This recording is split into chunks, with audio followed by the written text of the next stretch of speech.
Great morning, business owners and managers, and welcome to another awesome episode of CX in the Morning, Customer Experience in the Morning. I am your host, Wes Walters, and on every single CX in the Morning, I bless you with customer service tips, customer experience tricks, and I leave you with gems. And by gems, I mean actionable takeaways, babies, actionable takeaways that you can implement at the speed of now. You will learn the importance of implementing an awesome customer experience and how that affects the bottom line. At the end of this broadcast, you will be able to take what you have learned and implement it and share it with your team and your business, making your team and your business better. And who doesn't want to be better, right? So how is everyone's week going? Everybody's ready for the holidays, ready for Thanksgiving. Everybody got their Black Friday sales going. I was supposed to have my merch ready, and I got the samples for my merch, and just wasn't the quality that I wanted, man. Wasn't the quality that I wanted. The design, I mean, just bomb designs. I mean, great ideas, but the quality is not where I wanted it to be. So I'm forced to go with another company to get the quality where I want it to be, because, you know, if it represents me, I'm not going to put it out. Like when I saw it, the sample, I was like, I wouldn't rock that, because it was brand new out of the box, and it looked already like it had been washed like 50 times. So the ink wasn't at a high quality. It wasn't high quality ink. It just looked dingy. It wasn't the cotton wasn't where I wanted to be. And I'm assuming there's higher qualities. But, you know, I'm like, would I spend $50 on a t-shirt? I'm like, no, I wouldn't. So the ratio for the profit margin, when you want to get a great profit margin, if you're going to just waste your time doing this, it's just not managing. It's not balancing out the way I thought it would be. I'm like, okay, would I pay $30 for a t-shirt? Yes. Would I pay $35 for a t-shirt? No, I wouldn't. I'm just keeping it 100. I just wouldn't. So I'm trying to see the world through my lens, and maybe I'm wrong. Maybe if you guys are on here and if you would spend $35 on a t-shirt because you really love Wes, or fill in Wes with another name, you know, I might spend $35 on a Bob Marley t-shirt because I love Bob Marley. But Wes ain't nowhere close to Bob Marley. So let me know in the comments, would you spend $30 on a, you know, again, I would spend $30 on a Bob Marley t-shirt, or maybe like maybe a dope Malcolm X t-shirt, a Denmark VC t-shirt, but not a Wes Walters t-shirt. I don't know. If you're watching and you would spend that much for a t-shirt, then let me know. Maybe I will just go forward with the line with the existing vendor that I have. But, you know, it just wasn't panning out for me. I was like, $30 profit? It wasn't working out. But anyway, let's just jump right into the juggling, man. So I got a story today. Had a story of an interesting situation that happened to me yesterday. And the name of this broadcast is How to Deal with Imposters, how to deal with fake employees representing your business. Yes, that is a real problem. And I can testify because it happened to me yesterday. So yesterday I was here in my office, minding my business, 5 minutes to jump on a 12 o'clock Zoom. At 11:55, I get a call. Hey, this is Georgia Power, and your service will be disconnected in 30 minutes unless we receive payment in full. And I'm like, what? So if this is Wes Walters and you want to speak to a representative, click 1 now. So immediately I'm like, okay, 1, like what's going on? I'm like, my bill is not due until November 30th. And I'm logged in, I'm looking at the bill. It is not $1,000. You're like, yeah, Mr. Walters, you have $1,948 plus late fees, bringing your bill to the $1,042 and something cents. And I was like, hey, I'm logged into GeorgiaPower.com right now, and I paid in September, I paid in October, and November payment is due on November 30th. So I have 5 more days, yesterday being 6 days. Say, well, none of your payments were received. So immediately I opened another tab. I went to bankofamerica.com. So I looked at Georgia Power. I saw what date the payment came out, went to Bank of America, saw the money was debited. And I'm like, sir, really? Like, I paid my bill. It said, well, the payment was never received. And if you want your payment, your electricity would be disconnected in 30 minutes. I said, listen, I'm about to jump on a 12 o'clock Zoom call that's going to be an hour. I need more than 30 minutes. Give me till 2 o'clock. Let me work this out, right? Because I got to go to Home Depot anyway to pick up some stuff. Say, let me, give me to 2 o'clock. The nice associate was willing to give me until 2 o'clock. So immediately after my Zoom at 1, I said, well, I'm going to knock out my Home Depot run and my electricity run in one. And I'm here just puzzled. So I asked the representative, okay, where do I need to go to pay this? He said, no, I can't take pay. This is what he said. I can't take payments over the phone because it's going to be a delay. And because you're in delinquency, it needs to be paid right now. So you need to go into a kiosk. I said, all right, cool. What's the address? Gave me the address. So I typed in the address. The address is a Citgo gas station. So I'm like, I said, are you sure this is the address? He's like, yes, this is the address. He said, you're going to see a kiosk. I said, well, hold up. You told me I needed to speak to a person. Hey, good morning, Ms. Burley. So we're talking about imposter syndrome, not the imposter syndrome that you think, but the imposter syndrome in which someone is being a fake employee and representing your company. So someone who is not an employee and is in employee uniform representing your business. And this came about because it happened to me yesterday. So I said, a couple of minutes ago, you said I needed to speak to someone, or I needed to make this transaction, this payment with a person. So why now are you saying I need to go to a kiosk? So I said, anyway, no need to. So I Googled Georgia Power near me. Good morning. So it said the nearest Georgia Power location payment center was in Stonecrest, right? I said, so why is he telling me to go to this address at a Citgo gas station? Didn't make sense. Again, my whole MO was to keep the electricity on, right? So I got in my car, jumped on 20, blazing. And so he said, hey, call me when you're 2 minutes away so that I can, I'm going to remove there is an additional $500 fee that he was going to be willing to remove for me if I called him when I was 2 minutes away so that we can get the ball rolling. So let them know that reconnection fee of $500, he would remove it because he was such a nice guy if I called him when I was 2 minutes away. So again, I got in my car.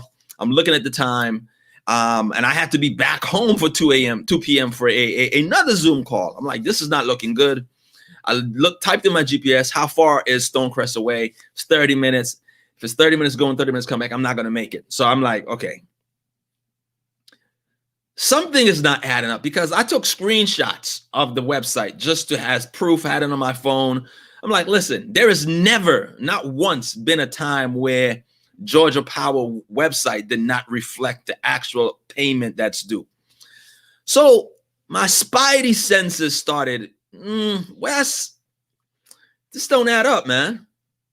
So I literally pulled off on the side of the freeway. I was like, hold up, Wes.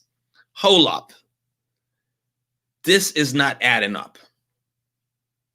So I called back. No. So I Googled, I said, let me call Georgia Power themselves. Let me see what Google takes me to. So I called Georgia Power, connected to Georgia Power. As always, if you don't have Georgia Power, listen, the most friendliest customer service ever. Like, I think Georgia Power, they only hire women that are over 50 because every person that answers the phone that does customer support for Georgia Power, they have a motherly spirit. Like, it's like, hey, Mr. Walters, just Southern Bells, right? Just to be a Georgia Power, you got to be a Southern Belle. Like, everyone, I'm not sure. I haven't worked at Georgia Power, or any one of my team have done undercover work at Georgia Power, but I'm assuming that the prerequisites to work at Georgia Power is you got to be female to do customer support. You got to be female. You have to be a mother. You have to have kids, so have a motherly spirit. And you have to, like, literally, that's the prerequisite. Woman, mother, over 50 to be technical. Because when I called, automatically all of my angst and overwhelm went away. It was like I was speaking to my mother. Hey, Wes, how are you? Is everything okay? What's going on? How can I serve you? I'm like, well, hey, Mom, thank you.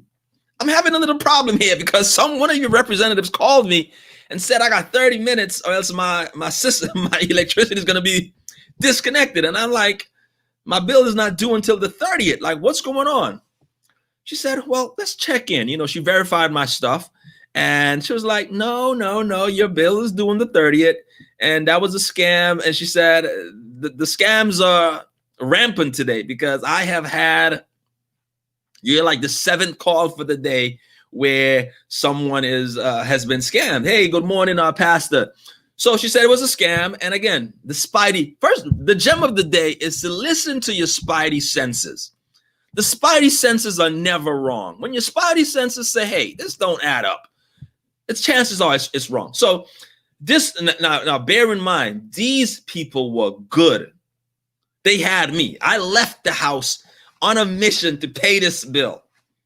I was going to be out of pocket $1,000.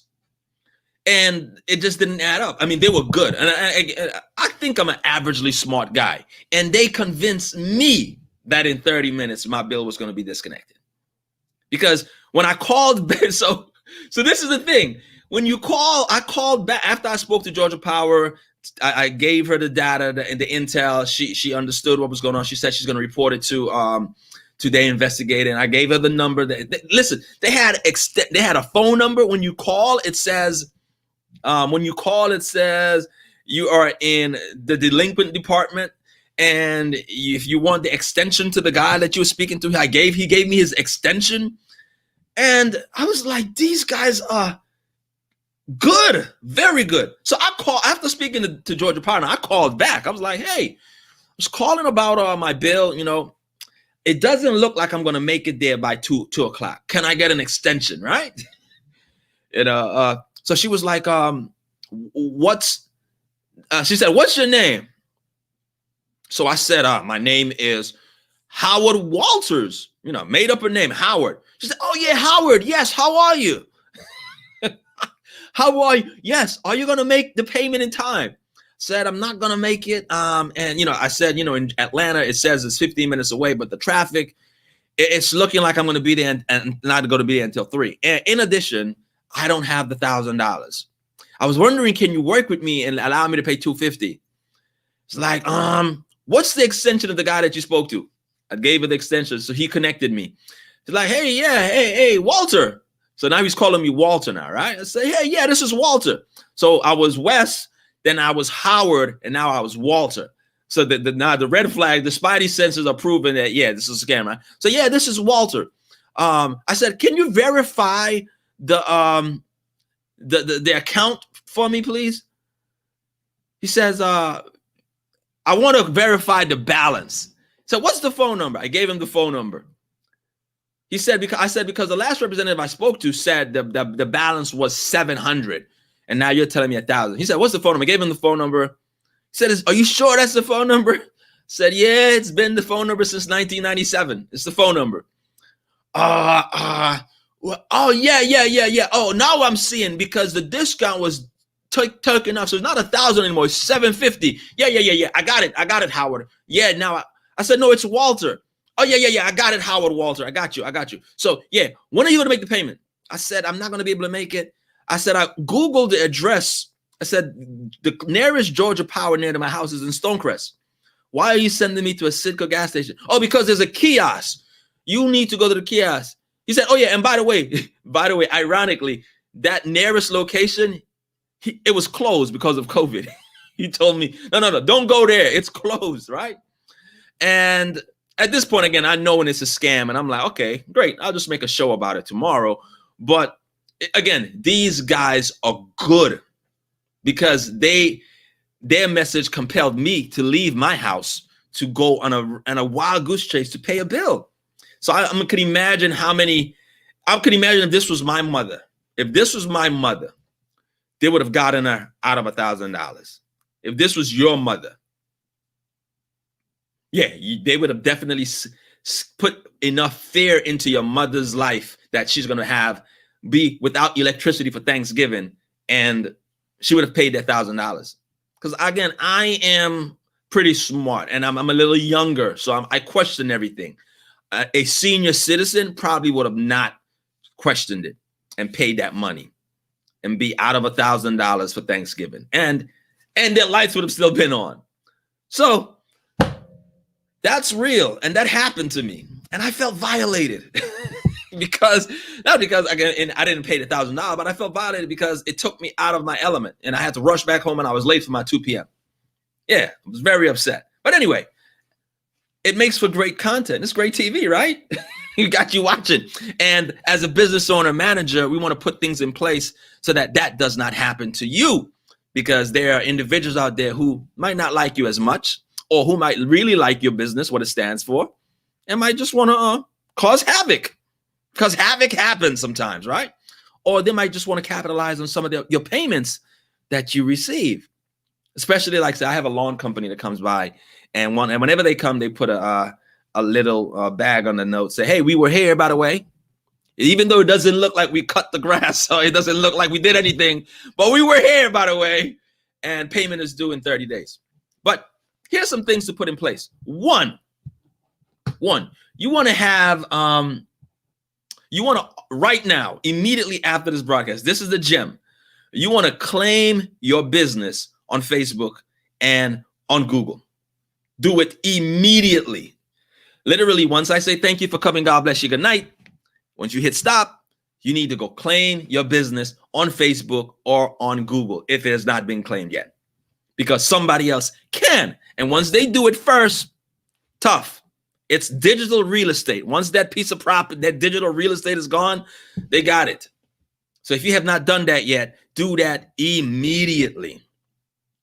Now, if someone is representing your company and goes and collect money, now what you can do is you can report them to the police as obtaining funds by deception, which is a criminal offense.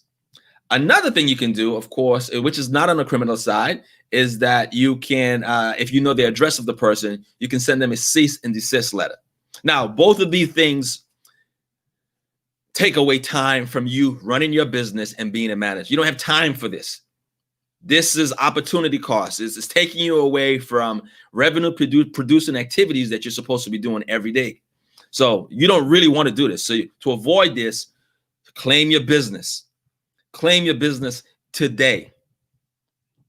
Now, if you go to Facebook, now don't expect, especially if you go to your Facebook and you go to someone, if you go to your business, if it's already been claimed and it says, hey, I work here, and you click on someone's profile and they say that they work there, yes, you can challenge it with Facebook, in Facebook, and let them know that this person does not work for you because you have 5 employees, you know them, and they're not there. But please expect Facebook to not really be on your side, because here is what Facebook was going to say. Going to say Facebook claims that the individual is not breaching their terms of service, often referred to as a community guideline. While you can provide or deny when someone claims to be related to you or married to you, you cannot do the same for someone who says they're employed by you. So you're not going to get much help from Facebook. Same thing with LinkedIn. Same feature. You're not going to get a lot of feedback. If someone says they work for you on LinkedIn, on their LinkedIn profile, LinkedIn does not challenge it. So why it's so important to put these things in place. Claim your business immediately and monitor it. Most importantly, to monitor. That's why I always stress you don't have to be on all the social media platforms, but the ones that you're on, you want to be active. All right. Now, boom, boom, boom, boom, boom, boom. Let's say these are things that I think that you should put in place so that your customers know for sure that where their spidey senses can be triggered when someone tries to be an imposter for your business or impersonate an employee for your business. So you want to let your customers or clients know, and you want to have this posted on your website, that your company will never insist money in a timely fashion or your service will be disconnected. Like, never would your company call and say, hey, you have 30 minutes to pay this bill or your service will be disconnected. You want to let your customers know that that will never happen from you. Like, this is so out of the norm from your business, the way you do business, that this will never happen. You also want to let your customers and employees know that your business will never come to the house or place of business and demand payment. Your customers should know that if someone comes, even if they have your logo on their shirt, say, hey, I am from XYZ company and you haven't paid and we need payment now, you should let your customers should know that that will never happen. And if that happens, then that's a fraud. And again, these things need to be on your website. They need to be on when someone is on hold. This should be something that's looping, letting your customers and employees know. Instead of wasting time with playing senseless R&B while they're holding, have information like this running in the background. And most importantly, your customers or clients should know that an associate that represents your business will never come to their business unless you request it. Never. Never will someone, an associate or a technician, show up without you requesting it. And there is a series of triggers that happen even before, like I have Spectrum. And God, I tell you, if Spectrum is coming on Friday, I'm going to receive 17 text messages between now and Friday and about 25 calls.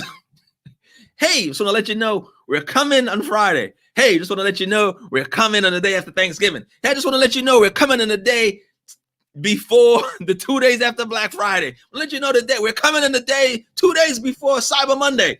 I'll let you know that we're going to text you in 5 minutes that we're coming. It's a series of text messages and calls. Just want to confirm that we're coming. That's overkill. People at Spectrum, overkill. But you need to have something like that in place. All right? So the imposter syndrome is real. And the people that are doing it are good because they had me. I was like, listen, I literally left the house on my way to put things in place to pay this bill so that I could have electricity for Thanksgiving. And even though Georgia Power, when I logged into the website, it says, hey, your payment is not due until November 30th, and it's a fraction of $1,000. But these con artists had me. So I was tricked. I was bamboozled, not tricked out of $1,000, but I was tricked enough to leave my house. And I'm saying, imagine how many senior citizens who are not as technically savvy or who doesn't have the wit, or just to say, pause for a second, let's see what's going on. And this doesn't seem right, who automatically are triggered by fear to not lose electricity, and they go spend $1,000. That could have been Christmas money for some families. In a time like COVID where most people are not working, that could have been money for Christmas gifts. So you have people out there that are that malicious, that are willing to take Christmas away from kids. But anyway, that's it didn't happen, but I want you guys to be on alert of these things that are all going around.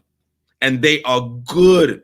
Literally, like there was a call center. When I called the guy back, in the background, I could hear other people I could hear the list of other people that were in the room scamming others. So again, that's it, man. You guys have a great Wednesday. Have a great Turkey Day if you celebrate Turkey Day, and if you want to celebrate Thanksgiving or Indigenous People Day or whatever you celebrate. So spending time with your family and eating good. So that concludes this episode of CX in the Morning, Customer Experience in the Morning. I am your host, Wes Walters, and I'm here every Monday, Wednesday, and Friday at 8 a.m. Eastern for Customer Experience in the Morning, guaranteed to bless you with gems, gems. And by gems, I mean actionable takeaways that you can implement at the speed of now. If you need help implementing anything that you've seen today, and you would love to, anything that you would need help with, just definitely reach out to Work with Wes. and we will definitely reach back out to you. So any questions or help implementing anything with your customer experience journey or your customer experience strategy, just reach out to Work with Wes, WESS, Work with Wes, and someone from my team will definitely assist you. All right. You guys have a great day and peace.